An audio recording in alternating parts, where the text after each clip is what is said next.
It's one of the most popular drinks on earth, enjoyed by billions every single day. But the way it's prepared can be worlds apart. In a quiet corner of England, it's a simple, comforting ritual. When you pour hot water over tea leaves, you're using heat and water as a solvent to pull out water-soluble chemical compounds. Specifically, the most important of these are called tannins. Adding milk to boiling spices might sound odd, but it's crucial for two reasons. Firstly, the heat from the spices helps the milk proteins to nature. A British tea is a simple infusion, using water to pull out water-soluble tannins from the leaves. Chai is a complex decoction, using boiling water and milk fat to capture both the water-soluble tannins and the fat-soluble oils from the spices. This means they unravel and open up, exposing more surface area for flavor molecules to interact with. Secondly, there's a phenomenon called the Renin effect. This is when the proteins in milk bind to water and the dissolved compounds in it, creating a cloudy white solution. This effect is particularly strong when the water contains sugar, which is why chai is often sweetened with sugar or honey. The Renin effect creates that iconic, rich, opaque look of masala chai. These are the polyphenols that give tea its dark color and its slightly bitter, astringent taste. Both water-soluble and fat-soluble, whereas tea makers rely on the gentler process of steeping to extract water-soluble compounds. The hotter the water, the more efficiently these tannins are extracted. If you enjoyed this episode, please share it with others.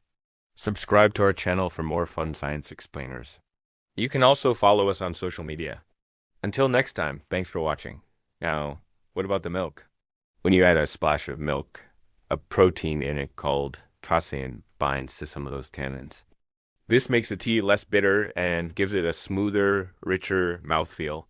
It's a simple, elegant chemical reaction. A tea bag, hot water, a splash of milk. Instead of steeping, chai is made by boiling all the ingredients together.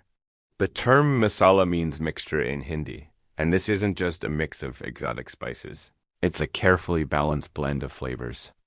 The science here is all about maximizing the extraction of these flavors, even the ones that are difficult to coax out using only water. That's why chai starts with whole spices, not ground ones. A whole cinnamon stick has more structural integrity.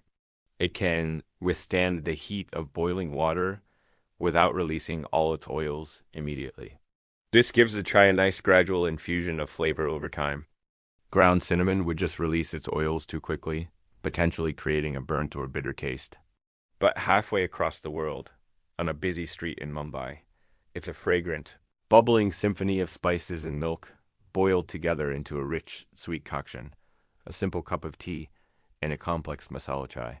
They both start with the same tea leaves, so why are they so profoundly different? The answer isn't just culture, it's chemistry. Let's start with the classic British cuppa. The science here is all about infusion, and now let's cross the continents to India. Here, tradition meets science in the art of making masala chai. Now, let's talk about the role of milk in chai. So to summarize, chai makers use a combination of time, heat, and milk to maximize the extraction of all types of compounds. One is a gentle extraction. The other is a chemical masterpiece designed to create a perfect emulsion of flavors. So here's the key difference. We are so glad you joined us today.